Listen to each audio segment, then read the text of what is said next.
नेहरू जी को हम ऐसे देखते हैं as the idea of India. उसका क्या कॉन्टेक्स्ट होगा when we talk about Nehru the idea of course वो नेहरू जी का जो आइडिया है देश के बारे में वो था, लेकिन नॉट नेहरूज आइडिया।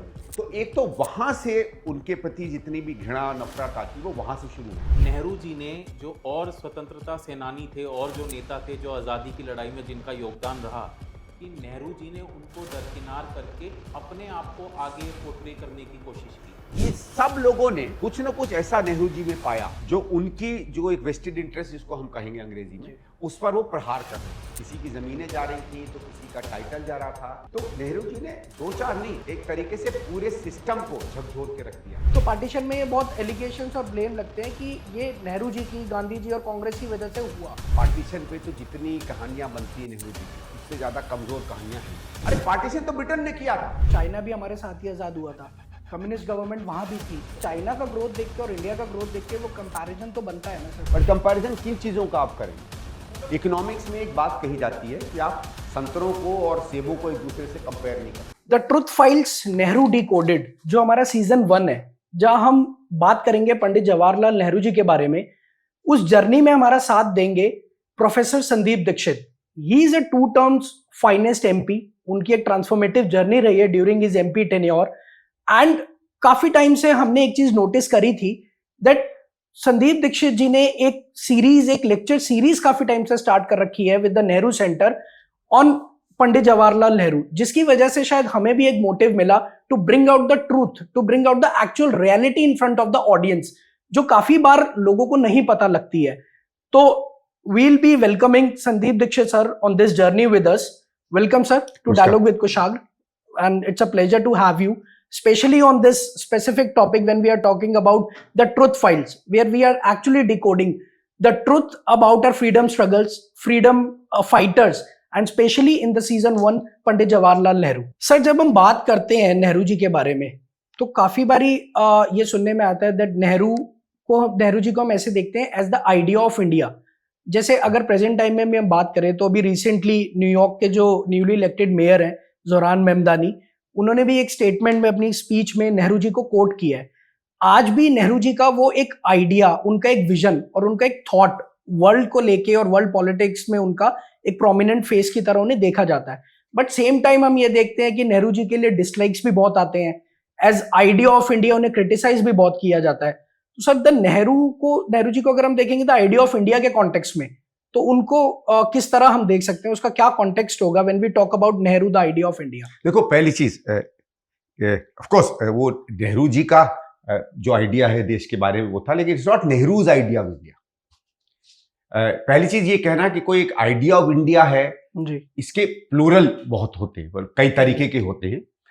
तो ऐसा नहीं है कोई बहुत डिफाइंड या कोई एक बहुत सेट ऐसे विचार हैं जो इस देश के विचार या इस देश के बारे में लोगों के विचार हैं या देश क्या है, वो विविधता उसमें होती है। और वही समझो एक तरीके से जो आइडिया ऑफ इंडिया है उसकी सबसे पहली अगर कोई आधार चीज रही है वो उसकी विविधता रही है।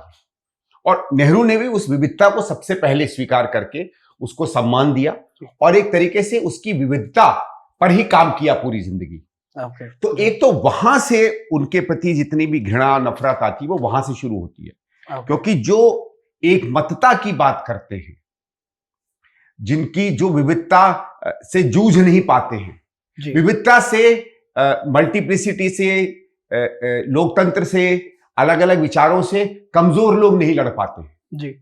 कमजोर लोग उसमें घबराते हैं, जिनमें अपनी क्षमताएं नहीं होती हैं, वो कई समझ लीजिए बहुत क्षमता वाले लोगों से डरते हैं। ठीक है ना, वो उस एनवायरनमेंट में, उस जगहों पे अपने आप को एक तरीके से छोटा महसूस करने लगते हैं। जैसे कभी मैं आपको बताऊं, आप समझ लो किसी कमरे में जाएं और बहुत ज्यादा पढ़े लिखे लोग बैठे हों और आपस में बहुत ज्यादा एकेडमिक बातें करने लगे हों, तो या तो आप अनकंफर्टेबल फील करने लगते हैं या आप अपने आप को बड़ा छोटा समझने लगते हैं या कहते हैं यार ये मैं कहां फंस गया। तो वो तो चलिए अकादमिक लोगों की या बड़े लोगों की बातचीत है। जो सामान्य जन होता है, जिसका दिल छोटा होता है, जिसका दिमाग कम होता है, जिसके अंदर में क्षमताएं नहीं होती हैं, वो क्षमताशाली जगहों पर अपने आप को एक माने तो बहुत क्या समझ लिया, वहां अनकंफर्टेबल या वहां से एक ऐसी भावना उनमें आने लगती है कि या तो ये जगह मेरी लिए नहीं है या ये लोग ही गलत है। ओके तो ये मैं बहुत अच्छी तरह से नहीं आपको समझा पा रहा हूं, लेकिन ये एक ऐसी चीज है जिसका आपको रूह समझने की आवश्यकता नहीं है। वही तो क्योंकि नेहरू के समय का जो नेतृत्व था, उस समय का जो भारत था, उस समय का जो भारतवासी था, उसका आप चरित्र देखिए। देखिए, जी कभी कभी कहा जाता है कि हमारी 4 या 5 हजार साल पर पुरानी सभ्यता है। ये सब उस सभ्यता के लोग थे। उस सभ्यता में, जैसे नेहरू जी ने डिस्कवरी ऑफ इंडिया में एक बहुत बढ़िया लाइन कही है, जिसको बहुत से विशेषज्ञ बार बार कहते हैं, पुरुषोत्तम अग्रवाल जी ने भी बार बार उसको रेखांकित किया। नेहरू जी ने लिखा था कि भारतीय सभ्यता या भारतीय समाज एक पैलिम्सिस्ट की तरह है, पांडुलिपियों की तरह है। पहले उसमें कुछ लिखा गया, फिर समय बदला, समाज बदला, कुछ बाहर के उसमें असर आए, कुछ अंदर के असर बदले, भाषाएं बदली, उसकी समझ लीजिए ज्योग्राफी बदली, जरूरतें बदली, तकनीक बदली। उसके बाद एक नई तरीके से देश और उसका संस्कार और संस्कृति लिखने लगी, लेकिन पूरी तरह वो पुरानी वाली मिटी नहीं। उसके ऊपर कुछ नया आ गया, फिर कुछ नया आ गया, फिर कुछ नया आ गया। तो 3-4 हजार साल के अंदर अंदर जब से हम अपने आप को सभ्यता कहते हैं, सभ्यता का एक खास मतलब होता है। वो सभ्यता नहीं जो आदमी किसी भी तरीके से कहते हैं भारतीय सभ्यता 10 लाख साल पुरानी, जब इंसान ही नहीं था तो सभ्यता कहां से थी। चलिए उन चीजों में हम नहीं जाते। तो उनकी ये समझ एक ऐसी समझ थी जो एक ऐसा व्यक्ति ही जान सकता है जो देश के हर कोने को और उसकी विविधता को भारतीय समझता हो। जो भारत की एकता को, उसकी भौगोलिक और उसके एक समझ लीजिए एक समझ लीजिए बृहद रूप में एक सांस्कृतिक एकता की तरह देखता हो। सांस्कृतिक एकमतता की तरह नहीं, भाषाई एकमतता की तरह नहीं। ठीक है, जिसको मालूम था कि अगर ये देश है तो उसमें हम एक जैसे हैं लोग। बहुत सी ऐसी चीजें हैं जो हमको एक दूसरे से जोड़ती हैं, लेकिन बहुत सी ऐसी चीजें हैं जो हम में अपनी विविधताओं में हमारे को और ज्यादा रंगीन करती है। तो मैं मानूं अगर कोई उनका आइडिया ऑफ इंडिया था तो उन्होंने इससे लिया। एक तरीके से ये वो लोग थे जिन्होंने देश की रूह को आत्मसात किया। संकुचित नहीं थे, बहादुर थे, बड़ा सोचने की क्षमता रखते थे, डरते नहीं थे। अगर गलत साबित हो तो उसमें खुश होते थे कि गलत साबित होने का मतलब है आज मैं बेहतर व्यक्ति बन के निकलूंगा। उसमें इतना सेल्फ कॉन्फिडेंस था। और एक चीज समझिए, ये वो लोग थे जिन्होंने दुनिया के सबसे बड़े साम्राज्य के खिलाफ एक आंदोलन किया। तो जब हम नेहरू जी के आइडिया ऑफ इंडिया की बात करेंगे आगे चल के, तो इस तरीके से उस आइडिया के इंडिया के बारे में हम बात करने की कोशिश करेंगे। और उनका आइडिया ऑफ इंडिया ही, वैसे ये मत कहिए कि आइडिया ऑफ इंडिया भी कोई उनका ऐसा कोई जामा की तरह बना हुआ था कि इसके आवा या इसके अलावा इससे अलग कुछ नहीं था। जैसे मैंने कहा, उसकी सबसे बड़ी खासियत और खूबियत ये थी कि वो हर चीज को अपने में समावेश करके रखता था। ठीक है, तो मानिएगा इट्स नॉट जस्ट वो कुछ पत्थर में गढ़ी हुई कोई चीज नहीं है, लेकिन हजारों लाखों पत्थरों में गढ़ी हुई हर चीज की एक समझ लीजिए सामान्य, साझा, रंगीन, बहुलतावादी और जीवंत तस्वीर है, जिसको हम आइडिया ऑफ इंडिया कहते हैं। एक तरीके से हम ये भी बोल सकते हैं दैट जैसा कि बोला जाता है आइडिया ऑफ इंडिया, अगर हम नेहरू जी के कॉन्टेक्स्ट में बोलते हैं तो it was like a emotional dream of unity. Emotional भी थी जी, लेकिन उसमें भौतिक भी थी, फिजिकल भी थी, क्योंकि देखिए उसने यूनाइट भी किया जी। ठीक है, ये कहा जाता है कि भारत का एक बोध या एक देश का बोध या कम से कम एक ही सभ्यता का बोध कितना सही है कितना गलत है मैं उसमें नहीं जा रहा। बहुत लोग मानते हैं कि बहुत पहले से था, जरूरी नहीं है पहले से रहा हो, लेकिन एक बनता रहा हो, कम से कम भारतीय उपमहाद्वीप के अंदर, हमारे हिमालयों के नीचे और समुद्री तलों से ऊपर, और एक समझ लीजिए जो भौगोलिक रूप से जिसको हम भारतीय उपमहाद्वीप कहते हैं, इसमें लोगों का आपस में एक दूसरे से परस्पर संबंध रहा। ठीक है, लेकिन जैसे और देशों में था, यूरोप के लोगों का भी परस्पर संबंध रहा, लेकिन वो कभी एक देश की तरह या एक राष्ट्र की तरह नहीं बन पाए। हम बन पाए वो उसको बनाने में, और हमारे में वो सारी चीजें थी जो यूरोप में थी या और किसी बड़े उपमहाद्वीप में थी, कि हमारी भाषाएं अलग थी। ठीक है, हमारे में तो खैर धर्म भी अलग अलग थे, हमारे रंग अलग थे, हमारी तौर तरीके अलग थे, कभी कभी हमारे इष्टदेव अलग थे, हमारे त्योहार अलग थे। यूरोप में तो सब एक साथ होने के बाद भी वो अलग अलग राष्ट्र, और वो इसलिए है क्योंकि हमें जो नेतृत्व मिला आजादी के आंदोलन में, वो नेतृत्व अद्भुत था। एक कलेक्टिव, वो अपनी विविधताओं के बावजूद भी एक देश को बनाने के लिए एकजुट हुआ था, और फिर जनता उनके पीछे साथ आई। तो भारत की एकता अगर आप माने आज जिस तरह निकल कर आती है, ये भी आज़ादी का आंदोलन, और आज़ादी के आंदोलन में जितने बड़े बड़े नेता हमारे रहे, चाहे सरदार पटेल हों, चाहे आज़ाद हों, चाहे गांधी जी हों, चाहे नेहरू हों, चाहे और हों, एक सब समझ लीजिए वो लोग उसी रस से निकल कर आए और उसी रस से उन्होंने भारत को बनाया। इसीलिए बोला जाता है that we are the country like unity in diversity. हाँ, इसीलिए डेमोक्रेटिक स्ट्रक्चर को जी। स्ट्रॉन्ग करके हाँ, हम आप जो यूनाइटेडली भी शब्द आगे इस्तेमाल कर बढ़े। लीजिए, और मैं कहूंगा कि इसमें भी कोई एक दो शब्द ऐसे नहीं है जो भारत को के बारे में कह सकते हैं। विविधता और इसकी बहुलतावादी जो बात है, जी उसमें आप कोई भी तरीका इस्तेमाल कर सकते हैं। देखिए, लेकिन कुछ दो तीन ऐसी चीजें हैं जो इसमें फंडामेंटल है, मतलब मूलभूत है। ओके ठीक है, वो मानवता का सम्मान, जी विविधता का सम्मान, जी विविधता को और मानवता की विविधताओं को स्वीकार करने की हिम्मत, उतनी उदारवादी एक दिल और मस्तिष्क, जी सारी दुनिया में जो कुछ आपके पास अच्छा आता है उसको अपने अंदर में समाकर एक बेहतर मनुष्य, एक बेहतर समाज, एक बेहतर देश बनाने की क्षमता, वो है असली में, अगर आप माने कोई रूह अगर हिंदुस्तान की कोई है या आत्मा कोई द हिंदुस्तान आइडिया की ऑफ है, इंडिया। आप जो चाहे कह लीजिए। जी। लेकिन मैंने तो ये सीखा है कि ये वो खासियत नेहरू जी में थी कि वो ये समझ पाए और हमें समझा पाए। अभी जैसे आपने सर वो नेताओं के बारे में और नेहरू जी के बारे में बात की कि आज़ादी की लड़ाई में नेहरू जी का जो है और लोगों ने साथ दिया, नहीं दिया। कुछ आजकल चर्चा भी ये होती है कि नेहरू जी ने जो और स्वतंत्रता सेनानी थे और जो नेता थे जो आज़ादी की लड़ाई में जिनका योगदान रहा, कि नेहरू जी ने उनको दरकिनार करके अपने आप को आगे पोर्ट्रे करने की कोशिश की। जी, तो जी, जी। इस पर थोड़ी सी आप रोशनी डालिएगा। देखिए, पहली चीज तो उन नेताओं में जब किसी को अग्रणी चुनने की बात आती थी तो वो स्वयं ही नेहरू जी को आगे करते थे। नेहरू जी कोई आगे नहीं होते थे। वो उन तमाम नेताओं में, देखिए, नेताओं का जब एक समूह या एक जमावड़ा होता है तो कभी कभी नेतृत्व करने के लिए किसी एक व्यक्ति को चुनना पड़ता है। ये लोग हमेशा उसमें नेहरू जी को चुना करते थे, पर वो अलग बात है। देखिए, ये क्योंकि मैंने बताया कि नेहरू जी की जो धरोहर रही है, उनका जो काम रहा है, उन्होंने जिस तरीके से देश का निर्माण किया, जो संविधान बनता है उसके बाद संविधान को जब जमीन पर लाया जाता है, शुरुआत में हमारी बराबरी, समता, विकास, लोगों का कल्याण, इनमें जो तमाम कार्य होते हैं उसमें बहुत सी ऐसी चीजें थी जो उस समय के जो तटस्थ इंटरेस्ट थे या वेस्टेड इंटरेस्ट थे, चाहे वो जाति आधारित हों, चाहे वो जमीन पे आधारित हों, जमींदारों के हों, चाहे वो बिजनेसमैन के हों जो पूंजीवाद से आधारित हैं, या बड़े ट्रेडर्स के हों, या उन लोगों के हों जो अपने अंदर में चाहे जातीय चाहे धर्म से मिली हुई सत्ता जो है उसको लोगों से शेयर ना करना चाहें। ये सब लोगों ने कुछ ना कुछ ऐसा नेहरू जी में पाया जो उनकी जो एक वेस्टेड इंटरेस्ट जिसको हम कहेंगे अंग्रेजी में, उस पर वो प्रहार कर रहे थे। किसी की जमीनें जा रही थी तो किसी का टाइटल जा रहा था, तो किसी को केवल इस कारण से अगर सम्मान मिलता था कि वो एक धर्म या एक जाति का है, वो सम्मान टूट रहा था। लोगों को अपनी क्षमताओं के कारण आगे आने का मौका मिल रहा था। तो नेहरू जी ने दो चार नहीं, एक तरीके से पूरे सिस्टम को झकझोर के रख दिया। क्या थे, हम कभी उनकी नीतियों पे बात करेंगे। इस कारण से उनके प्रति बहुत से लोगों में ऐसे द्वेष आने लगे, और वो उस समय तो कुछ नहीं कह पा रहे थे।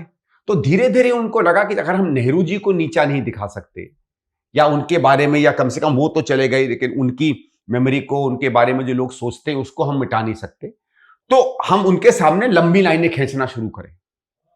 तो फिर यही हुआ, लंबी लाइन नहीं खींच पाते तो उनको छोटा करके दिखाने की कोशिश करें। तो फिर उनको दिस वर्सेस देम करने की उनको मौका मिला। और एक चीज याद रखिएगा, आजादी के आंदोलन में हर व्यक्ति बहुत बड़ा नेता था जी। भाई, सामान्य नहीं है। इतने बड़े बर्तानिया साम्राज्य के खिलाफ आप 40 साल एक आंदोलन कर रहे हैं। आंदोलन में सब लोगों ने त्याग दिया, किसी ने परिवार छोड़ा, किसी ने नौकरी छोड़ी, किसी ने काम छोड़ा, कोई 10 साल जेल में रहा, कोई 8 साल जेल में रहा, कोई कहीं रहा, कोई फांसी पर चढ़ गया, किसी को कुछ हुआ। सबने एक प्रताड़ना सही, सबने। और किसी को, मुझे नहीं लगता जब 1920 में, 30 में, 40 में ये लोग कांग्रेस को ज्वाइन किए या आंदोलन में आए, किसी को लगता भी था कि 10, 15, 20 साल में आजादी आ जाएगी, या आजादी आने के बाद तो सरकारें बनेंगी, उसमें हम लोग आएंगे। मुझे नहीं लगता किसी के मन मस्तिष्क में ये बात थी। वो तो 45 के बाद हुई। तो इन लोगों को, क्योंकि ये बड़े नाम थे, इसलिए आसान था इन बड़े नामों को नेहरू जी के वर्चस्व या सामने खड़ा कर देना। और इसलिए फिर उन्होंने क्या किया, देखिए, एक और चीज होती है बड़े लोगों में, बड़े लोग जो हैं उनमें इतनी हिम्मत होती है कि एक दूसरे के साथ जब विचारों का मतभेद होता है, रणनीतियों का मतभेद होता है, उस समय पे किसको लेना चाहिए किसको नहीं लेना चाहिए बड़े संगठन में, उसमें मतभेद होता है, तो वो उस मतभेद को व्यक्त भी करते हैं, वो दबते नहीं है एक दूसरे से। आज की तरह नहीं है जैसे एक हमारी राष्ट्रीय पार्टी है जो इस समय सरकार में है, एक व्यक्ति है सब कुछ बोलता है जी, आपको कुछ पता है कोई दूसरा उनके बारे में क्या बोलता है या उन्होंने और लोगों के साथ क्या व्यवहार किया है। लेकिन उस समय जितने नेता थे वो सब स्वाभिमानी थे, सब में दम था, सबके पीछे जनता थी, तो वो अपनी बात को भी बहुत साफ रूप से जनता में रखा करते थे। तो अगर उनके किसी चीज पर मतभेद थे या राय अलग अलग थी तो वो राय व्यक्त भी करते थे। मैं कहा जितनी पत्र, जैसे सरदार पटेल का बार बार याद आता है, जितने पत्र सरदार पटेल और नेहरू जी ने एक दूसरे के प्रति रखे, अगर फोन का और व्हाट्सएप का युग होता तो हमें तो पता भी नहीं चलता, एक दूसरे को व्हाट्सएप पे हाँ ना बोल देते। एग्जैक्टली भाई बड़े बड़े नेता आजकल इस पे भेज देते हैं, पता भी नहीं चलता, तब तो फोन भी इतना नहीं था जी। लेकिन इन लोगों की तो हिम्मत थी ना, कुछ बात थी तो एक दूसरे को कहते थे। नेहरू जी का तो अक्सर जाना होता था कि अगर कुछ दिक्कत होती थी तो सरदार साहब के घर चले जाते थे। लेकिन अच्छा हुआ आपने ये टॉपिक निकाला, क्योंकि नेहरू जी को कई बार या नेहरू जी के समकक्ष कभी नेताजी सुभाष चंद्र बोस को खड़ा कर दिया जाता है, कभी सरदार पटेल को खड़ा कर दिया जाता है, कभी बाबू राजेंद्र प्रसाद जी को खड़ा कर दिया जाता है, कभी और दीगर नेताओं को खड़ा कर दिया जाता है। और मैं इस बात को बहुत साफ मानता हूं कि ये इतने बड़े लोग थे, विचारक भी थे, क्रांतिकारी थे, काम करने वाले थे, कि कई बार क्या रणनीति अपनानी चाहिए, अगला कांग्रेस का प्रेसिडेंट कौन बनना चाहिए, क्या हमें समाजवादी नीतियां रखनी चाहिए या पूंजीवाद के प्रति नीतियां रखनी चाहिए, क्या जमींदारी एबोलिशन में हमको कितने दूर तक जाना चाहिए, क्या पुलिस के कंट्रोल में कहां जाना चाहिए कहां नहीं जाना चाहिए। इन सब में मतभेद भी थे और एकमतता भी बहुत थी जी। लेकिन क्योंकि इनके मतभेद सामने आते थे तो उनको एक दूसरे के सामने खड़ा करने की उन्होंने एक आसान और बड़ा एक सस्ता तरीका इन पार्टियों ने चुना है। लेकिन अगर जब आप मौका देंगे, हम एक एक करके इन हस्तियों के बीच के आपस के संबंधों की जब हम चर्चा करेंगे, तब आप देखिएगा कि इनका मतभेद भी किस तरीके से आपस में सुलझाते थे और उस मतभेद से एक बेहतर हिंदुस्तान बन के निकलता था। अलग अलग राय जब आती हैं, और लोकतंत्र का एक तरीके से मूल है अलग अलग राय, लेकिन लोकतंत्र का यह भी होता कि अलग अलग राय को अगर आप जिम्मेदारी से, संवेदनशीलता से, समझ से एक दूसरे के साथ चर्चा करके उससे जो बेहतर राय बनती है उसको अगर आप नीतियों पे लाएंगे तो एक बेहतर देश बनता है, और वही इन लोगों ने किया। तो मैं आपसे कहूंगा, सरदार साहब की बात हो, नेताजी की बात हो, बाबू राजेंद्र प्रसाद की बात हो, ये नाम मैंने लिए, या गांधी जी के साथ की रिश्तों की बात हो, या औरों लोगों के साथ रिश्तों की बात हो, मैं सच्ची में चाहूंगा कि हम लोग एक एक करके इन सब महान विभूतियों के बीच में क्या हुआ था और क्या नहीं हुआ था उस पर चर्चा करें। और मैं इतना आपको बता सकता हूं ईमानदारी से, इनमें जो मतभेद थे उसका भी हम उल्लेख करेंगे, कहीं इन्होंने एक दूसरे के खिलाफ अच्छे विचार नहीं रखे उसका उल्लेख करेंगे, लेकिन क्यों करेंगे, उसका आगे चल के क्या हुआ, और कहां कहां ये हमेशा एक दूसरे के साथ खड़े रहे जी। कहां कहां जब वो कहानियां आप सुनेंगे तो कुछ कहानियां या कुछ ऐसे मैं आपको वाक्य बताऊंगा तो आप अचंभित रह जाएंगे कि कोई कह भी सकता था कि इनके बीच में कोई मतभेद था। Sir this sounds really interesting. इसमें मैं एक चीज बस ये ऐड करना चाहूंगा, जैसे आपने बोला कॉन्फ्लिक्ट ऑफ इंटरेस्ट तो रहता था। नहीं, कॉन्फ्लिक्ट ऑफ इंटरेस्ट नहीं रहता था, मतलब नहीं, कॉन्फ्लिक्ट ऑफ ओपिनियन, कॉन्फ्लिक्ट बहुत अलग नहीं था। इंटरेस्ट अलग बात होती है, इंटरेस्ट होती है अपनी रुचि भी हो सकती है। भाई मैं खुशहाल जी आपको ज्यादा पसंद करता हूं या मैं आपको पसंद करता हूं, जैसे कई बार कांग्रेस का अगला अध्यक्ष कौन होना चाहिए था जी, आप आपस में होती थी चर्चा, कभी एक दूसरे का नाम नहीं पहचानते थे। क्यों? क्योंकि भाई देखिए, चुनने वालों में जिनको आप कांग्रेस का अध्यक्ष चुनेंगे वो भी बहुत बड़े बड़े लोग थे। आप अगर वो पूरी गैलेक्सी ऑफ स्टार्स के 10, 12, 20 के नाम पकड़ लीजिए तो उनमें सब में क्षमता थी भारत का प्रधानमंत्री, सारे प्रोमिनेंट, सब में क्षमता थी, भारत ही नहीं दुनिया में एक बहुत बड़ी विभूति बनने के लिए, क्योंकि वो समय था, आजादी के आंदोलन ने इतनी क्षमताएं लोगों में भरी और इतने विवेक से, इतनी मेहनत से, इतने मतलब आप समझिए एक पूरे युद्ध के बीच में से लोग पक्के निकल कर आए कि सबके सब अपने में बहुत परिपक्व नेता थे। मतलब साइन ऑफ डिवीजन की जगह हम बोलेंगे proof of a good democratic strength और स्ट्रक्चर। आप जो से चला जा रहा था, वो जो से कहना चाहें आपके हिसाब से, मतलब जो नेता थे जो नेहरू जी के साथ थे आजादी की लड़ाई में, इन सब में मतभेद थे बट मनभेद नहीं थे। नहीं, कभी हो रहे भी होंगे, ऐसा थोड़ी, हम इंसान है भाई, कभी रहे होंगे कभी नहीं रहे होंगे, पर क्या इन्होंने एक दूसरे के साथ काम करना छोड़ दिया? क्या एक दूसरे के साथ इनके जो मनभेद या मतभेद कभी थे, उससे राष्ट्र का कोई हित जो है उसका अहित हुआ? एक दूसरे का कोई अहित किया इन्होंने? बात यह है ना, लड़ाई तो दोस्तों में भी होती है, मां बाप में भी होती है, बच्चों में पिता में भी होती है, अच्छे से अच्छे मित्रों में होती है, अच्छे अच्छे सहयोगियों में होती है। बात है उससे निकल कर क्या आता है। जब मानवता के अंदर एक दूसरे के नजरिए को ना मानने की क्षमता है, तो उससे भी ज्यादा कठिन क्षमता है उन चीजों को जिनको आप नहीं मानते हैं, उनको एक ही पटल पर रख के उससे एक साझा रास्ता निकालना। वो हिम्मत थी उन लोगों में। आज के लोगों में हिम्मत तो छोड़िए, उस बारे में सोचने का भी दम नहीं है। देश के प्रथम प्रधानमंत्री पंडित जवाहरलाल नेहरू जी थे। भारत की आजादी के 2 साल के दरमियान में चाइना भी आजाद हुआ था जी। और हमारे पाकिस्तान भी साथ में बना था। तो भारत जो एक नया देश बन के निकला था, उसके बाद नेहरू जी ने आसपास के जो हमारे देश थे, चाइना की आजादी हुई, पाकिस्तान बना, श्रीलंका और भी जो तमाम देश थे, तो उसके संदर्भ में नेहरू जी का फॉरेन पॉलिसी पर क्या विचार था? देखिए, मैं पहले एक तो ये स्पष्ट करूं कि देखिए, उसके पहले ये लोग सब आजादी के आंदोलन में थे, ठीक है। हम लोग कोई स्वायत्त देश नहीं थे।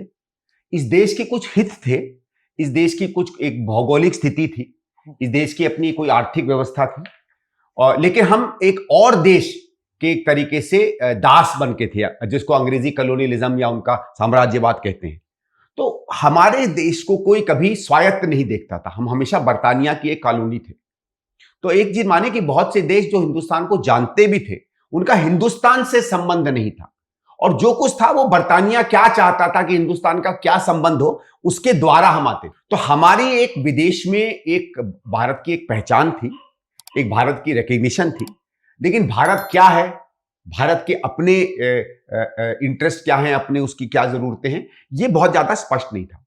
47 में जब पंडित जी बनते हैं, एक तो मैं पहले बताऊं कि भारत की कोई अपनी फॉरेन सर्विस नहीं थी, ठीक है, ये आप याद रखिएगा। क्या था, हमारी जो फॉरेन पॉलिसी थी वो इंडियन पॉलिटिकल ऑफिस संभालता था। उसके पहले सन 1880-1890 में जब शुरू की आजादी का आंदोलन शुरू हुआ था, तो एक बहुत बड़ी डिमांड आती थी कि आप अपनी जो प्रशासनिक सेवाएं हैं उसमें भारतीयों को धीरे धीरे जोड़िए। बल्कि मैं ये भी बताऊं, सेना में तो ऑफिसर रैंक में तो शायद 1920 या 25 के बाद भारतीय आने लगे थे। उसके पहले केवल हम लोग सिपाहियों के रैंक पर आते थे। 1920 के बाद हमारे पास प्रशासनिक सेवा में भारतीय आ गए थे, पुलिस सेवा में आ गए थे, कुछ वो भी आने लगे थे फौज में भी। लेकिन जो फॉरेन सर्विस था, जो इंडियन पॉलिटिकल ऑफिस के अंदर आता था, उसमें बहुत कम भारतीयों को एडमिशन था, और 90-95% वो अंग्रेजी अपने साथ कंट्रोल करते थे, और वो लंदन से कंट्रोल होता था।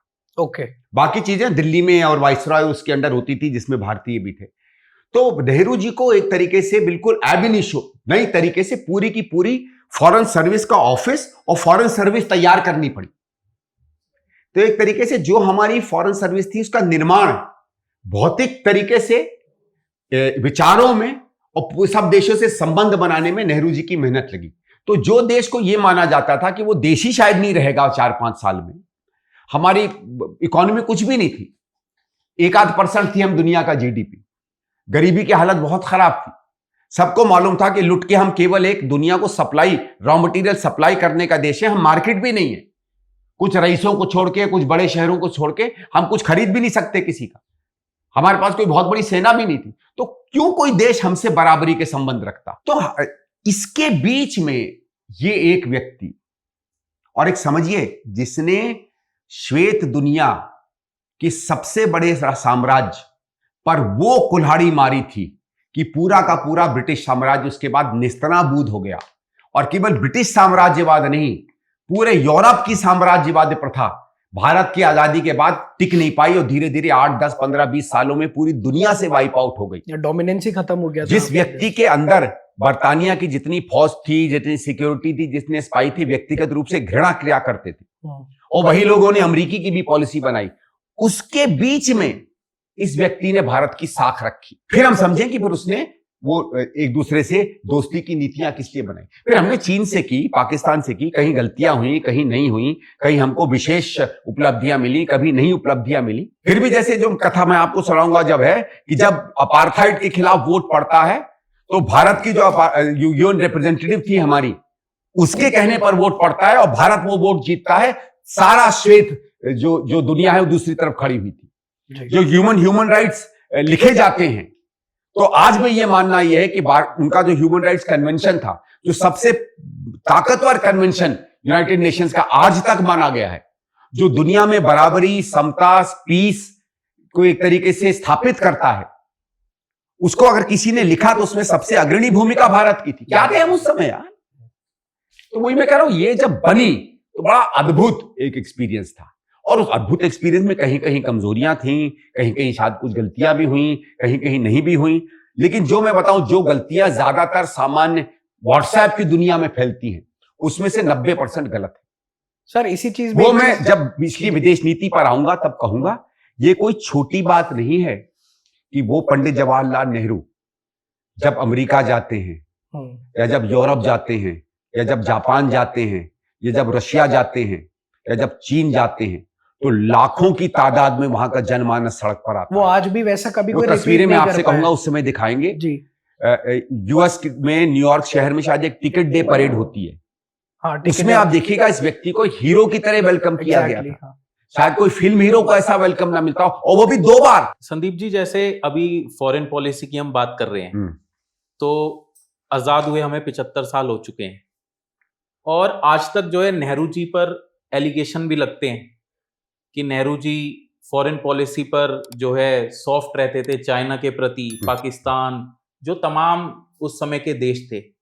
आपके नजरिए से मैं ये जानना चाहता हूं कि क्या नेहरू जी जो फॉरेन पॉलिसी पर उस समय उन्होंने काम किया था, क्या उन्होंने किसी दबाव में काम किया था?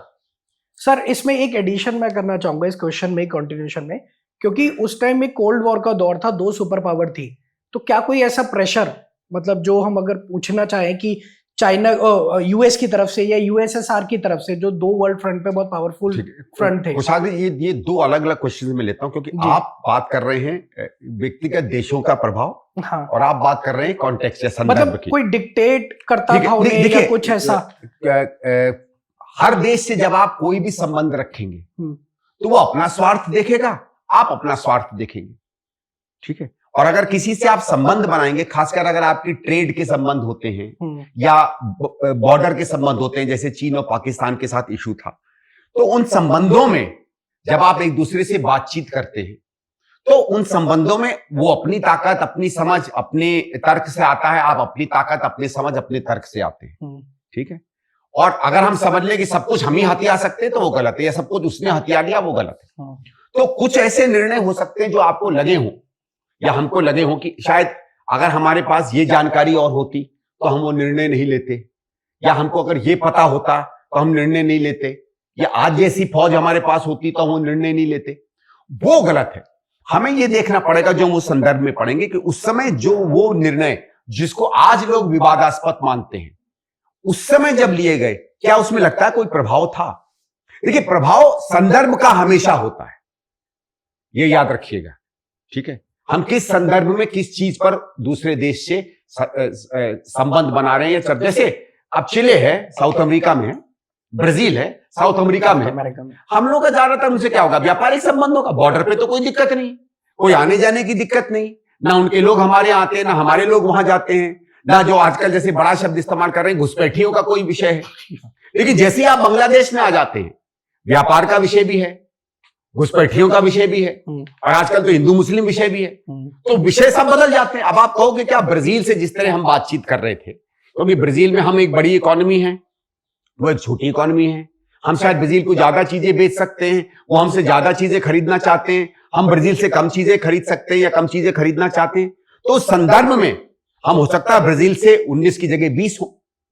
लेकिन अगर हम बांग्लादेश की बात करेंगे, तो बांग्लादेश जब जमीन की बात आएगी या बॉर्डर की बात आएगी, तो वो 20 का 19 नहीं होना चाहेगा, भले छोटा हो या बड़ा हो, उसकी भी अपनी जरूरतें हैं। तो उसमें हम सिर्फ ये करेंगे कि बैलेंस में देखेंगे कि क्या भारत का राष्ट्रहित, हमारा जनहित कहीं कॉम्प्रोमाइज हुआ, क्या उसमें किसी कारण से हम लोगों ने कोई ऐसा कदम उठाया जो कमजोर था। कोई ये कहना कि कोई सॉफ्ट नीति थी, एक होता है नीति में सॉफ्टनेस, एक होता है सॉफ्ट नीति। एक होता है विनम्रता से बात करनी, एक होता है लेकिन विनम्रता से बात वो करनी जो कठोर है और अपने हित की है। मैं ये कहूंगा कि जब हम चर्चा करेंगे, उन संदर्भों की चर्चा करेंगे, उन तथ्यों की चर्चा करेंगे, और मैं आप पर छोड़ दूंगा और ऑडियंस पे छोड़ दूंगा कि आप तय करिए कि उस संदर्भ में जो नेहरू जी ने निर्णय लिए या जिस तरीके से हमने दूसरे देशों से संबंध बनाए, वो कमजोर संबंध थे या ताकत के संबंध थे, क्या उसमें अंततः देश हित था या नहीं था। और मैं एक और चीज भी बता दूं सर, जैसे अभी आपने बात करी फॉरेन पॉलिसी को लेके, चाइना को लेके, एक बहुत ना इंपॉर्टेंट मुद्दा और उठता है जहां नेहरू जी के ऊपर कोई कहता है एलिगेशन है, कोई कहता है फैक्ट है, that he was too soft on such issues. जैसे पार्टीशन के बाद बात करें अगर हम, तो पार्टीशन में ये बहुत एलिगेशंस और ब्लेम लगते हैं कि ये नेहरू जी की, गांधी जी और कांग्रेस की वजह से हुआ। तो इसमें कितना फैक्चुअल है और क्या एविडेंस इसमें हमें मिलते हैं कि इनमें नेहरू जी का डायरेक्ट इन्वॉल्वमेंट था कि हाँ नेहरू जी की वजह से पार्टीशन हो गया। और कश्मीर को लेके सर एक चीज ये उठती है कि नेहरू जी की जो पॉलिसीज और जो नजरिया उनका कश्मीर की तरफ था, उससे हमारे इंडिया की जो यूनिटी है वो कहीं ना कहीं डेमोक्रेटिकली वीक पड़ी, या उनका जो नेहरू जी का जो कश्मीर को लेके स्टैंड था उसने भारत को काफी नुकसान पहुंचाया है। तो एक कश्मीर के ऊपर उनका क्या था पार्टीशन को लेके? और पार्टीशन पे तो जितनी कहानियां बनती है नेहरू जी की, उससे ज्यादा कमजोर कहानियां हैं नहीं। ओके, ठीक है, और उस पर हम विस्तार से जाएंगे, बल्कि हाँ। पार्टीशन में तो समय लगेगा और कश्मीर पे भी समय से, उससे हम आपसे अलग हाँ, चर्चा क्योंकि करेंगे। ये छोटा टॉपिक देखो पार्टीशन की सीधी बात, पहली चीज, पार्टीशन किसने की? जो हमने हिस्ट्री में पढ़ा, पार्टीशन किसने की? Who partitioned India? India independence act, हाँ, वो किसने पास किया? अंग्रेजों ने। आजादी हमको किसने दी? कांग्रेस ने दी या मुस्लिम लीग ने दी? अरे पार्टीशन तो ब्रिटेन ने किया था। ठीक है, और अगर देखो, मैं ये भी नहीं जा रहा हूं कि क्यों कांग्रेस ने अपने रेजोल्यूशन में पार्टीशन को माना, पर अगर कांग्रेस अपने रेजोल्यूशन में पार्टीशन को नहीं मानती तो क्या ब्रिटेन बिना पार्टीशन किए चले जाते? वो तो उनकी शर्त थी भाई कि we will partition India and go. तो चलिए उसको छोड़ दीजिए। पार्टीशन की कहानी में मैं आपको ये बताता हूं कि अगर मैं आपके साथ शुरू करूंगा कहां से पूरे पार्टीशन का बीज आता है, जब तक हम 1945, 46, 47 तक आ जाते हैं, किस स्थिति में भारत था। अंग्रेज जो दो एक प्रयास, कहा जाता है कि उन्होंने दो एक प्रयास किए भारत को एक रखने के लिए, उन प्रयास की सत्यता क्या थी? बर्तानिया और तमाम जो ताकतें उस समय दुनिया में थी, वो भारत को एक देखना चाहती थी या अलग देखना चाहती थी? पाकिस्तान का क्या महत्व बर्तानिया समझ रहा था उस समय, वो मैं आपको तथ्यों के साथ, कागजों के साथ, नीतियों के साथ आपसे मैं चर्चा करूंगा उसके बारे में। बाकी जैसे मैंने कहा, निर्णय आप लीजिएगा। ठीक है, ये माहौल क्यों बनता है, ये अलग अलग, जिसको टू नेशन थियरी या दो देशों की एक नीति माना जाता है, ये कहां से आती है, किससे आती है? और जो 1920, 1930, 1940 में डस्टबिन की नीति मानी जाती थी, वो अचानक आके सन 45-46 में बड़ी नीति कैसे बन जाती है, या ऐसी चीज कैसे बन जाती है? तो इनको जब आप देखेंगे और समझेंगे, तब आप समझेंगे कि जो अलग अलग उसमें लोग थे, एक्टर्स थे, किसका क्या रोल रहा। और मैं एक बात पर, मैं किसी पर उंगली नहीं उठा रहा हूं, लेकिन अगर कांग्रेस के नेतृत्व में सबसे पहले किसी व्यक्ति ने कहा कि नहीं, पार्टीशन के अलावा हमारे पास और कोई चारा नहीं है, वो सरदार वल्लभ भाई पटेल थे। ओके, दिसंबर या जनवरी सन 46-47 के समय। और ये हमने, ये उनके जो ऑटोबायोग्राफर हैं वीपी मेनन, और उनके जो क्लोज के लोग हैं जिन्होंने सबसे प्रभावी किताबें लिखी है, उन्होंने कहा। और उनका एक, ये मैं नहीं कह रहा हूं कि गलत थे, मैं खुद सरदार पटेल का बहुत बड़ा समर्थक हूं। मेरे दादाजी जो कांग्रेस में थे, वो सरदार पटेल की जो कांग्रेस थी उसके सदस्य हुआ करते थे, ऑर्गेनाइजेशन के आदमी थे। पंडित जी के भी बहुत क्लोज थे क्योंकि यूपी से थे। लेकिन तो कोई ये कह दो कि मैं इसलिए बात कर रहा हूं क्योंकि मैं सरदार साहब के प्रति कुछ ऐसी फीलिंग रखता हूं, नेहरू जी के प्रति ज्यादा, वो नहीं है। सरदार साहब लेकिन सबसे पहले थे। सरदार साहब ने कहा, जब पंडित जी को उन्होंने कन्विंस किया तो कहा कि आई विल कन्विंस गांधी, और ये रिकॉर्डेड है, ये पटेल जी ने बोला जी, और ये रिकॉर्डेड है। एक्सेप्ट नहीं, उनको ये लगा कि अब पार्टीशन के अलावा कोई चारा नहीं है। देखिए, किसी ने एक्सेप्ट नहीं किया, ठीक है, हाँ, क्योंकि ये, लेकिन एक इनएविटेबल ये हो जाता कि अब ये होगा जी। और आखिरी में तो ये हुआ था कि अगर हम पार्टीशन नहीं स्वीकार करते तो पार्टीशन प्लान पे जो चर्चाएं हो रही है उसमें हम सदस्य नहीं बनते। खैर, वो सब अलग बातें हैं। तो मैं ये कह रहा हूं कि एक तो वो स्थिति पे हम कैसे पहुंचे जब ऑलमोस्ट ये होने लगा कि अब बंटवारे के अलावा कोई चारा नहीं बच जाता है, और उसमें अग्रणी सबसे आगे दोषी अंग्रेज थे, माउंटबेटन थी, परिस्थितियां थी, कौन थी, वो मैं आपके सामने तथ्य रखूंगा। ओके, ये लोग भी जो उसके बारे में कहानियां बताते हैं, उसका क्या सच है वो भी मैं आपके सामने रखूंगा, फिर आप तय करिएगा। पर सर अभी जैसे आप कह रहे हैं पार्टीशन के ऊपर, तो आज के समय में 75 साल बाद दो विचार इस देश में है, जो नेहरू जी को सही मानते हैं, जो नेहरू जी को गलत मानते हैं पार्टीशन के संदर्भ में। तो उसमें नेहरू जी का अपना निजी विचार क्या था पार्टीशन के संदर्भ में? देखिए सीधी बात है, ये लोग बिल्कुल खिलाफ थे पार्टीशन, बिल्कुल खिलाफ थे, नेहरू जी वाज कंप्लीट बिल्कुल खिलाफ थे। लेकिन सन 47 में परिस्थितियां ऐसे बनती हैं कि अब कोई चारा नहीं बच जाता है। बर्तानिया और जो नई ताकतें आ रही थी दूसरे विश्व युद्ध के बाद, उनकी कुछ जरूरतें थी। पाकिस्तान ने अपने आप को ऐसे प्रस्तुत किया था कि उनकी कई भौगोलिक जरूरतों को वो पूरा कर सके। एक शब्द जो बार बार आता है जिसको मैं समझाना चाहूंगा, द ग्रेट गेम, जिसके बारे में भारतीय जनता पार्टी कभी बात नहीं करती, क्योंकि उसे ग्रेट तो कोई चीज समझ में ही नहीं आती है, ठीक है, और गेम में वो चीटिंग करते हैं, तो उनको ग्रेट गेम तो उनको समझ में नहीं आएगा। लेकिन वो ग्रेट गेम क्या था उसके बारे में हम बात करेंगे, और किस परिस्थिति में देश आकर 46-47 में खड़ा होता है। तब आप देखिएगा कि कई बार कोई चीज ना चाहते हुए भी आपको करनी पड़ती है। फिर अब आप कश्मीर के विषय पे आते हैं। कश्मीर तो बिल्कुल पलटा हुआ है। कश्मीर जितना कुछ हिंदुस्तान में है वो केवल नेहरू जी के कारण है। बट ऐसा बोला केवल, जाता और कि बोलो कुछ भी टुवर्ड्स, मतलब उनका जो कश्मीर की तरफ अप्रोच था उसने इंडिया की यूनिटी को कमजोर करा है। वो तो खैर उससे बड़े बकवास नहीं हो सकता। अगर नेहरू जी नहीं होते तो जम्मू कश्मीर भारत का हिस्सा ही नहीं होता। ओके, ना वहां का महाराजा कोई बहुत ज्यादा कीन था हमसे जुड़ने के लिए। हरि सिंह तो कोई खास चाहते भी नहीं थे। ओके, ठीक है, बल्कि कांग्रेस के बड़े नेताओं में, सॉरी मैं फिर से सरदार साहब का नाम लेना चाहता हूं, सरदार साहब को मैं ये नहीं कर रहा हूं उनका गलत निर्णय था, वो बड़ी लॉजिकल तरीके से इस बात को सोच रहे थे। उनके हिसाब से तो जम्मू कश्मीर को हिंदुस्तान में होने की कोई जरूरत नहीं थी। वो तो ज्यादातर ये कहते थे कि चलो जम्मू हो तो रख लो, थोड़ा लद्दाख रख लो।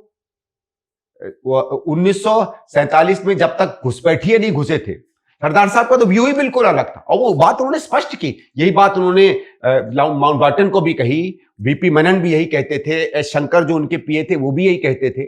उन्होंने ये बात पब्लिक स्पीचेस में भी कई जगह कही, लेकिन बाद में उनका मत बदला। और बल्कि सरदार साहब के जो बायोग्राफर हैं, जिसमें कुछ बहुत अग्रणी लोग हैं, राजमोहन गांधी जी और हैं, वो भी बताते हैं कि एक तरीके से नेहरू जी से बातचीत करने के बाद कश्मीर की भौगोलिक आवश्यकता क्या होगी देश में होने के लिए, भारत में होने के लिए, वो भी उन्होंने समझी। ओके, और ये भी था कि थोड़ा सा नेहरू जी क्योंकि कश्मीरी थे, एक इमोशनल थे। जब कश्मीर का विलय होता है तो कश्मीर का विलय भारत में और राज्यों के विलय से अलग तरीके से होता है, कि जब कभी भी, खासकर इन सीमाओं के इलाकों में, देश के अंदर के इलाकों की तो चर्चा नहीं होगी, सीमाओं के इलाकों में या ऐसे इलाकों में, खासकर जहां वहां का राजा या सुल्तान एक धर्म का हो और वहां के लोग दूसरे धर्म के हो, और सुल्तान या राजा ऐसा विलय करे जो वहां के देश के लोगों की धार्मिक जो मेजॉरिटी है उससे अलग होगा, तो हम वहां प्लेबिसिट करवाएंगे। ये पार्टीशन प्लान में था जी। ये बोला जाता है तो प्लेबिसिट कोई हमारी तरफ से नहीं था, बल्कि कश्मीर के पहले 3 जगहों पे प्लेबिसिट हुआ था, हो चुका था तीन जगहों पे प्लेबिसिट। ओके, जूनागढ़ जहां नवाब मुसलमान था, बहुलता ज्यादातर जनता 80% हिंदू थी, वहां उनके विलय होने के बाद भी भारत सरकार ने प्लेबिसिट करवाया, और उसमें 99% वोट भारत के लिए पड़ा। ये समझिए कि जहां 20% मुसलमान था, जो अगर आपको मैं बताऊंगा, बल्कि कश्मीर में जो एक संस्था थी जो हिंदू महासभा की कश्मीरी इक्विवेलेंट थी, ओके, वो भी हिंदुस्तान में विलय की बात नहीं कर रही थी। अच्छा, वो इक्विवेलेंट जी, उसने तो वो कहा था राजा जिस तरफ जाएगा हम उस तरफ जाएंगे। अच्छा, राजा उस समय डोगरिस्तान की भी बात कर रहा था, एक इंडिपेंडेंट जम्मू कश्मीर की। Okay, okay. तो ये जो आज जो हिंदू महासभा, आरएसएस और बीजेपी के जो लोग चिल्लाते फिरते हैं, ये अपने पूर्वजों के क्या कृत्य थे उसको भी तो कभी कभी देख ले। पर चलिए, कश्मीर की चिंता हम अलग करें। कश्मीर में तो मैं आपको सीधे सीधे कह सकता हूं, कश्मीर हमारा हिस्सा केवल इसलिए बना क्योंकि ये पहले प्रधानमंत्री बने, अदरवाइज कोई और कारण नहीं। देखिए सर, इसमें एक चीज मैं ऐड करना चाहूंगा, जैसे मतलब सिद्धार्थ ने अभी पूछा कि हम कितना सेल्फ रिलायंट थे आफ्टर इंडिपेंडेंस, बिकॉज ऐसा सुनने में आता है we were economically not that much good. तो कितना हम सेल्फ रिलायंस की तरफ बढ़े, कितना हमारा फॉरेन डिपेंडेंसी बढ़ी, उस हिसाब से नेहरू जी ने वो चीजें इकोनॉमिकली बैलेंस कैसे करी कि हम आगे की तरफ को जाके सोच पाओ, कितना लिबरल उनकी पॉलिसीज। पहले तो उस समय की जो आर्थिक व्यवस्था थी, उस समय जो लोगों की हालत थी जी, उस समय जो गरीबी और गुर्बत थी, जो भुखमरी थी, वो उस समय की चुनौतियां थी, वो आज की चुनौतियां नहीं। हाँ, और चुनौतियों से आप लक्ष्य बनाते हैं, ठीक है। और हमारी ज्यादातर जो नीतियां निकल कर आती हैं वो हमारी आजादी के आंदोलन की जो महत्वपूर्ण हमारी सोच थी उससे निकल कर आती है। यह आपको देखिए समझना पड़ेगा, देश जिन परिस्थितियों से, जिन कारणों से बनता है, वो परिस्थितियां, वो कारण और वो विचार उस देश का निर्माण करते हैं। पाकिस्तान एक सांप्रदायिक नीति के कारण बना, एक सांप्रदायिक सोच के कारण बना। आज तक वो सांप्रदायिकता से जूझ रहा है, आज तक उसको सांप्रदायिकता से झेलना पड़ रहा है।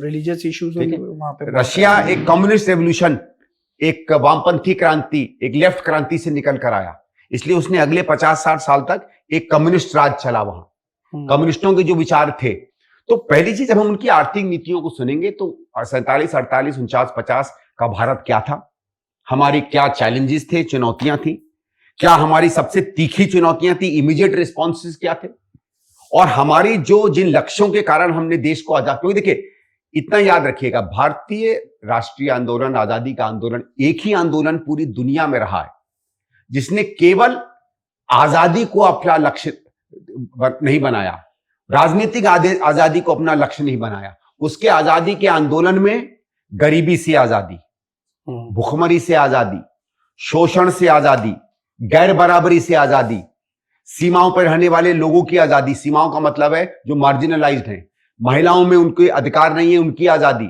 दलितों के लिए आजादी, आदिवासियों की आजादी, कि उसकी आजादी की परिभाषा बहुत व्यापक थी।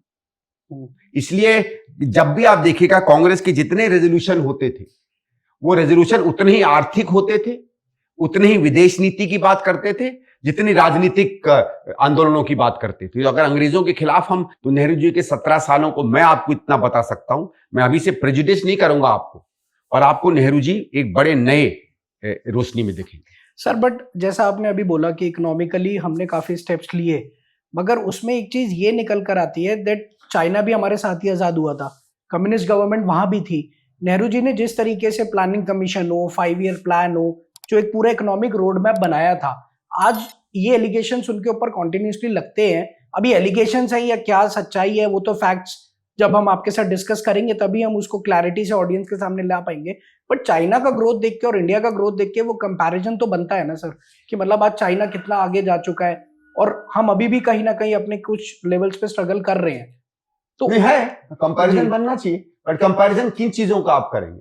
मतलब इकोनॉमिक्स में एक बात कही जाती है कि आप संतरों को और सेबों को एक दूसरे से कंपेयर नहीं कर सकते। नेहरू जी को वो भारत मिला था जिस समय भारत में सुई भी नहीं बनती। नहीं, चीन का भी यही हाल था, ऐसा नहीं है। पर देखिए ऐसा है, एक होता है वो उस देश की कम्युनिस्ट परंपरा रही है जी, उसमें सरकार का वर्चस्व अलग रहा है, हमारा अलग रहा है, हमारे संदर्भ उनका अलग रहा है, हमारा अलग रहा है, ठीक है। उस देश की परिस्थितियां अलग रही हैं, हमारी अलग रही हैं। बहुत से लोग हमको साउथ ईस्ट एशिया से भी कंपेयर करते हैं, कोरिया से कंपेयर करते हैं, जापान से करते हैं। उनकी आर्थिक नीतियां दूसरी तरीके से रही, लेकिन जैसे मैंने कहा, हमारा जो आजादी के आंदोलन के जो मूल्य थे, और वो मूल्य आज भी बहुत से लोगों में महत्वपूर्ण है। क्या वो मूल्य इन देशों में भी थे? और अगर नहीं थे तो उन मूल्यों के बावजूद या उन मूल्यों के साथ या उन देश के मूल्यों के साथ उन्होंने अपनी नीतियां तय की, उन नीतियों का कुछ परिणाम निकला। और मैं एक और आपको बात बताऊंगा, आज कितने दिन हो गए आजादी को? 75 साल हो गए, ठीक है। नेहरू जी तो 17 साल ही थे, नेहरू जी तो 17 और 51 से मानिए तब से प्लानिंग शुरू हुई, तो नेहरू जी तो 14 साल ही थे, तो 61 साल बाकी क्या कर रहे थे? एग्जैक्टली, हाँ, पूरा वही रोड मैप। तो मैं ये नहीं कह रहा हूं 61 साल और उन्होंने गलती की, ये बड़ी लंबी चर्चा हो जाएगी अगर आप इसके बारे में बात करें कि हमारी आर्थिक नीतियों में कब कब बदलाव आने चाहिए थे, कब कब हम लोगों को उस समय से बेहतर करना चाहिए था। लेकिन वो उस देश की राजनीति, उस समय के संदर्भ, दुनिया में हमारी क्या हैसियत थी, क्या पोजीशन थी, इन सब पर बहुत निर्भर करता है। और अगर आप साउथ ईस्ट एशिया या चीन से कंपेयर करेंगे, देखिए एक होता है ए हिस्टोरिकल कंपैरिजन, जिसको अंग्रेजी में कहते हैं कि गैर ऐतिहासिक आप दोनों के बीच में कंपेयर करें। अगर आप उस देश का उस समय की इतिहास को नहीं समझेंगे तो कंपैरिजन आप किसी को किसी से कर सकते हो। भाई अमेरिका है, अमेरिका तो लुटेरों का देश था, ये एक नए कॉन्टिनेंट में गए, वहां कोई के लोगों पर ऑलमोस्ट समझिए, मान लीजिए जो रेड इंडियंस थे, जो कहते थे, उन पर नरसंहार किया, लाखों करोड़ की जमीनें अपनी अपनी हथिया ली, तो वो तो बनाई उस पर। तो क्या जिस तरीके से अमेरिका ग्रो किया, हिंदुस्तान कर सकता था? उसने दुनिया भर में जो सबसे, देखिए 3 चीजें महत्वपूर्ण मानी जाती है इकोनॉमिक्स में, लैंड, लेबर और कैपिटल। लैंड उनको फ्री मिला, लैंड फ्री मिला, फ्री मिला, जाके दूसरों की लैंड हटिया दिया बंदूकों के दम पे और नरसंहार करके। उस समय यूएन नीति मानवाधिकार कुछ माने नहीं जाते थे। आपने पूरे के पूरे जो हमारे ब्लैक स्लेव्स हैं, पूरी पूरी अफ्रीका से लाखों करोड़ों में लाखों में आप स्लेव्स उठा के ले गए, दास उठा के ले गए, और जितना अमानवीय व्यवहार उन्होंने अपने स्लेव्स के साथ किया, जानवरों से बदतर व्यवहार किया, क्या हम कर सकते थे अपने लोगों के साथ? मतलब हमने लेबर को ताकत दी, हमने लैंड को इक्विटी का सिंबल समझा, हमने कैपिटल को मार्केट कंट्रोल के अंदर रखा, हमने वो सब चीजें की जो एक बहुत high growth, completely one sided economy का हिस्सा नहीं था, क्योंकि हम बनना नहीं चाहते थे उसका हिस्सा। बट इसमें जब मैं उनके आपके सामने आपको उनकी ऑल्टरनेटिव्स, उनके विकल्प रखूंगा, तब आप देखिएगा क्या उस संदर्भ में जो निर्णय लिए गए वो सही थे या विकल्प हम कर सकते। क्योंकि सर इसमें ना और डिटेल में हम ऑब्वियसली डिस्कस करेंगे इस चीज को लेके, क्योंकि काफी क्वेश्चंस ये भी निकल कर आते हैं कि हमने इकोनॉमिक पॉलिसीज के साथ moral values, humanitarian grounds, moral values नहीं, okay, national values, national values, ठीक है, वो अलग अलग होती है, वो चेंज भी करती है समय में, वैल्यूज बदलती हैं लोगों की। जैसे आज उपभोक्तावाद को हम बुरा नहीं मानते, जिसको आप लोग कंज्यूमरिज्म कहते हैं, हमारे समय में हम बुरा मानते थे। मैं अभी भी कह रहा हूं, मैं जब कॉलेज में था और दिल्ली यूनिवर्सिटी के कॉलेज में था, कोई ब्रांड का जूता पहन लेता है, आप लोग जैसे नाइके और ये सब सामान्य पहनते हो, रात के जूते के लिए भी पहनते हो। हमारे समय में कोई नाइके पहनता था तो कहते देखो यार अमीर बाप का बेटा है, कितना पैसे खर्च कर रहा है, इसके बाद ब्लैक मनी होगा। मैं बता रहा हूं, हमारे समय में ये सोच बिल्कुल अलग थी। बाय द टाइम कहां से आ गया इतना पैसा इसके बाप के पास? आज आप सबके पास है, ठीक है। तो अगर मैं कहूं क्या मेरी सोच गलत थी, या आप केवल उपभोक्तावादी हो, आप में मानवता है ही नहीं, आप में मूल्य है नहीं, तो गलत है। आप में इस समय के हैं, मेरे में मेरे समय के थे। एग्जैक्टली, हाँ, वो बाय द टाइम ऑफ उसके समय होता है, संदर्भ होता है, दुनिया में रिश्ते होते हैं। जैसे आपने कहा वो कोल्ड वॉर का भी समय था। हाँ, आप या तो किसी भी एक बड़े कोल्ड वॉर में 2 बड़े देशों के समूह के नीचे नतमस्तक हो जाते, तो वो अपनी बांह खोल देता आपके लिए। वो तो ये चाहता था कि हर देश हमारे लिए बाजार बन जाए, हमारे सामान खरीदे। बहुत अच्छा है। आज भी आप देखिए ना, जब हमने अपने आप को मॉडर्नाइज किया है, मैं कोई ये नहीं कह रहा हूं कि पुरानी दुनिया में जाने की जरूरत है, मैं रूढ़िवादी बातें नहीं कह रहा हूं, ठीक है। लेकिन जिन प्रोडक्ट्स में हम स्पेशलाइज कर रहे हैं, जिन इंडस्ट्रीज में हम स्पेशलाइज कर रहे हैं, उसमें जिसको हम ट्रेडिशनली या पारंपरिक रूप से भारतीय इंडस्ट्रीज कहते थे, वो कहां है? हमारे कुम्हार तो इनमें है नहीं कहीं, हमारे लोहार तो इसमें है नहीं कहीं, पार्टिसिपेशन हमारे बढ़ई तो इसमें है नहीं कहीं, हमारे चणतर तो इसमें है नहीं कहीं, हमारे बुनकर तो इसमें है नहीं कहीं, हमारे पेंटर्स तो इसमें है नहीं कहीं। नेहरू जी ने इंक्लूड किया था इन्हें, उन्होंने भी मॉडर्नाइज किया, लेकिन इनको इनके ऊपर कम से कम उस तरीके से तलवार न गिरे, इसका एक संदर्भ रखा। हमारी अपनी इंडस्ट्रीज भी ग्रो करें। जी भाई, हम तो मल्टीनेशनल कॉर्पोरेशन के खिलाफ रहने वाले देश रहे हैं ना। आज भी भले प्रधानमंत्री करें बिल्कुल उल्टा, कहते तो आत्मनिर्भर ही है ना, आत्मनिर्भर ही करते हैं वो तो, कहते तो आत्मनिर्भर ही है ना, उस चीज को लेके चल रहे हैं। और उनमें क्या हम कर पाए क्या नहीं कर पाए वो हम उस एपिसोड में बात करेंगे। इकोनॉमिक ग्रोथ के ऊपर 1 से लेके 10 तक में आप नेहरू जी को कितने नंबर देना चाहेंगे? देखिए, पहले जैसा भारत नेहरू जी को मिला, इकोनॉमिक ग्रोथ इस समय का गोल है, उस समय का गोल नहीं था। उस समय का डिस्ट्रीब्यूटिव जस्टिस या ऐसा न्याय जो सबके लिए हो, डेमोक्रेटिक इकोनॉमी, लोकतांत्रिक अर्थव्यवस्था जिसमें हर व्यक्ति को अपनी जगह मिल सके, ये ज्यादा बड़े गोल थे और फिर भी ग्रोथ थी। और मैं आपको उस दिन सिद्ध कर दूंगा कुछ आंकड़ों के साथ, क्योंकि आंकड़ा भी तो एक माया जाल होता है। आंकड़ों के साथ मैं यही बैठ के आपको सिद्ध कर दूंगा कि नेहरू जी के समय की रेट ऑफ ग्रोथ मोदी के समय के रेट ऑफ ग्रोथ से कम नहीं। सर, अभी हमने जैसे अलग अलग सेगमेंट्स पे बात करी है, इकोनॉमी पे बात करी, फॉरेन पॉलिसी का एक ग्लिम्स लिया नेहरू जी की पूरी जर्नी के बारे में। यहाँ पे ना सबसे एक इंपॉर्टेंट टॉपिक जो मेरा पर्सनल फेवरेट भी है निकल कर आता है, नेहरू जी का scientific vision towards technology, towards scientific things and the road map he chosen that time तो ऐसा सर काफी फैक्ट्स मैं जब इसके बारे में स्टडी कर रहा था तो आजादी के टाइम पे हम अलग अलग प्रॉब्लम से जूझ रहे थे, दैट इक्वालिटी होगी, इकोनॉमी कैसी रहेगी। वहां पे आजादी से पहले ऐसा सुनने में आता है नेहरू जी ने प्री इंडिपेंडेंस एक साइंटिफिक सोसाइटी बनाने की बात करी थी, and he was continuously contributing towards the scientific society of India. ऐसा अब इसके ऊपर कोई एलिगेशंस भी ज्यादा नहीं निकल कर आते हैं, बट उतना उनके लिए कोई प्रेज भी नहीं निकल कर आता कि एक वर्ल्ड लीडर जो उस टाइम पे जब हमारे पास खाने को प्रॉपरली खाना नहीं होता था तब भी उस टाइम पे साइंटिफिक सोसाइटी की बात कर रहा है, और किस तरीके से वो पूरा उनका रोड मैप था और क्या उनका विजन था, टेम्परामेंट था साइंटिफिक सोसाइटीज और इन चीजों को लेके टेक्नोलॉजिकली। उस मामले में वो बहुत आधुनिक जी, बहुत आधुनिक सोच रखते, इसलिए उन्हें आर्किटेक्ट ऑफ मॉडर्न इंडिया भी नहीं बोला जाता है। आर्किटेक्ट देखिए वो अलग चीज है, आर्किटेक्ट तो आप किसी को कोई भी परिभाषा कोई भी शब्द दे सकते हैं, उस समय आर्किटेक्ट्स थे मॉडर्न इंडिया के। और नेहरू जी का काम क्या था, जितने लोगों में आर्किटेक्चर बनने की क्षमता थी उन्होंने उन सबको देश निर्माण में जोड़ दिया। ओके, नेहरू जी का ये फायदा था कि उसने ऐसी टीम बिल्ड की जिसने अपने अपने क्षेत्र में बहुत ही अव्वल काम किया जी। ठीक है, जैसे आज आपको मुझे नहीं पता है, जैसे होमी भाभा जी का नाम ले, हाँ होमी आजकल उनके नाम पर बड़ा पॉपुलर एक सीरियल भी चल रहा है, रॉकेट। होमी भाभा का नाम सबको पता था जी।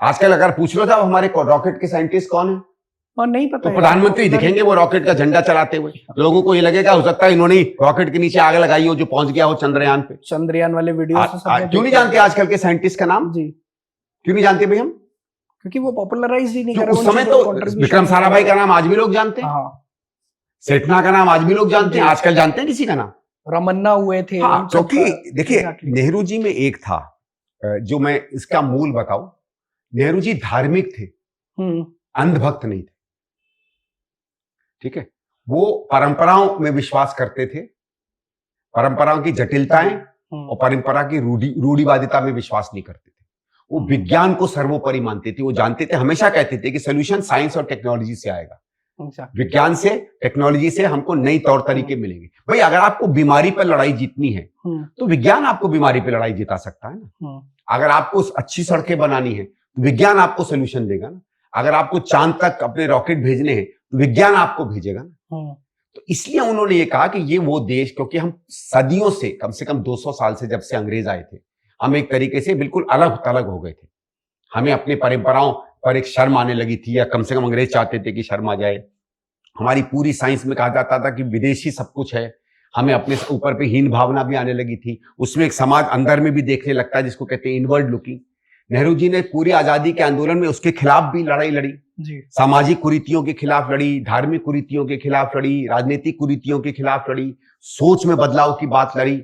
तो जब इन चीजों से निकल कर आए तो उनका जिसको साइंटिफिक टेम्पर कहते हैं वो बेसिकली ये था कि रीजन, तर्क, लॉजिक, इस पर हम चीजों को आधारित रखेंगे। जो चीज हम स्थापित कर सकते हैं, समझ सकते हैं, प्रूव कर सकते हैं, वो हमारे लिए सत्य होना चाहिए। जो असत्य की दुनिया में जीते हैं वो साइंटिफिक टेम्पर नहीं रख सकते, क्योंकि साइंटिफिक टेम्पर की सबसे पहली अगर कोई बेसिस होती है तो सत्य होती है, और वो चीज होती है जो प्रमाणित हो, जिसको आप प्रमाण कर सके। इसका यह मतलब नहीं है कि जो प्रमाणित नहीं होती है वो सत्य नहीं हो सकता है, आज के संदर्भ में हम उसको प्रमाणित नहीं समझ पा रहे। जैसे बहुत सी साइंटिफिक थियरीज भी होती हैं, बहुत सी धार्मिक बातें भी होती हैं, कभी वो सही सिद्ध हो जाती है, कभी गलत सिद्ध हो जाती है, डिफरेंस तो आता है ये दोनों में। नेहरू जी ने ये जाना था कि पूरी दुनिया में आधुनिकवाद आ रहा है।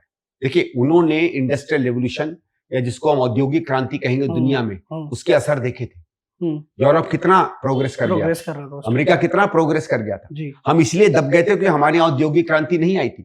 और अगर आप विज्ञान को सामने नहीं रखेंगे तो औद्योगिक क्रांति नहीं आएगी। सर जैसे अभी हमने बात करी, जैसा आपने बोला कि विषैले तरीके से, काफी पॉइजनस तरीके से हिस्ट्री को डिस्टॉर्ट करके दिखाया जा रहा है पिछले 10-12 सालों में। हमने इस जर्नी के थ्रू, ट्रुथ फाइल्स के थ्रू, इसीलिए ये सीरीज शुरू करी है कि हम वो फैक्ट्स को, वेदर वो फैलाए जा रहे हैं या एक्चुअली हैं, उनको हम एविडेंस बेसिस के साथ, हिस्टोरिकल कॉन्टेक्स्ट के साथ आगे अपनी ऑडियंस, स्पेसिफिकली जो हमारी यंग ऑडियंस है, उनके सामने on the basis of evidence हम ला सके।